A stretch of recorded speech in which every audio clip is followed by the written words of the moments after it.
For the past 2 years, Ukraine has been banking on the EU and NATO to deliver on its ambitious demand for boots on the ground. Meanwhile, its own people have grown increasingly defiant, openly rejecting the military service and, in some cases, even clashing with the army officers.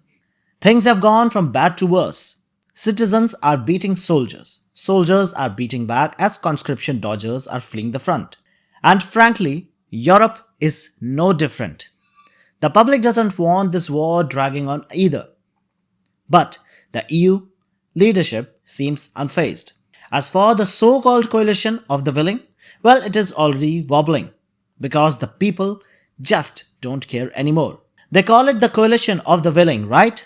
But right now, it looks like the coalition of unwilling, unsure, and unprepared. According to The Times, which cited rare insider accounts of some high level talks that are continuously happening in the European Union, several European defense ministers and military chiefs are expressing doubt over whether the continent can contribute even a modest force to Ukraine, let alone a sustainable long term presence.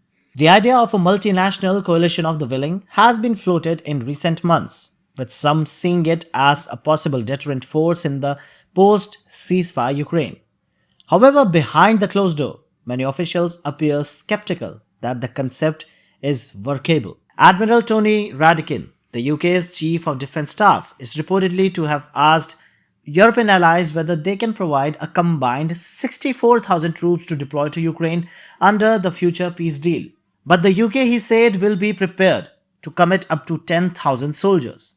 But guess what? The proposal was quickly dismissed by other nations, who reportedly said that even 25,000 troops will be difficult to muster collectively. The defense ministers argued that to sustain 64,000 strong contingent over 2 years, including the troop rotations, it will require at least 256,000 soldiers in reserve. Such a burden, they said, is unrealistic under current conditions. Russia has 800,000 troops. Let me tell you this, if we can't even raise 64,000, that doesn't look weak, it is weak. The Lithuanian Defense Minister Dovel Sakhalin has told to his counterparts in this meeting. The concerns were also raised that such a deployment might divert resources from nations' own border defenses. Estonia and Finland were particularly wary given their proximity to Russia. Other nations, including Poland, Spain, and Italy, outright justly rejected the idea of sending even one single troop. France stated, and we quote, that it will consider contributing a force compelling to UK in range of 5 to 10,000 soldiers. But with large countries like Germany and Finland hesitant, officials privately questioned whether any sizable force can be assembled, exposing the shortcomings. But, viewers, the challenge doesn't end here. Adding to these problems is the deteriorating state of some European militaries. For instance, UK's own forces are facing shortages in artillery, logistical vehicles, and even key enablers, many of which have traditionally been supplied by the United States.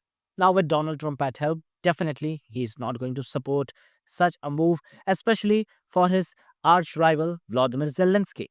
And these deliberations surprisingly broke out when the United States was considering offering the security guarantees to countries participating in Ukraine's deterrence mission. Whether that proposal will shift the stance of hesitant European allies still remains to be seen, but as of now, the shortcomings continue. So, as you see, the broader picture painted by these internal discussions is not very encouraging. Europe's military readiness and political will to support Ukraine with boots on the ground appears severely limited. Despite the bold language in public, many governments remain deeply cautious behind the scenes. As Ukraine grinds on with no clear end in sight, this is the hard truth for Europe. Bold rhetoric does not build armies.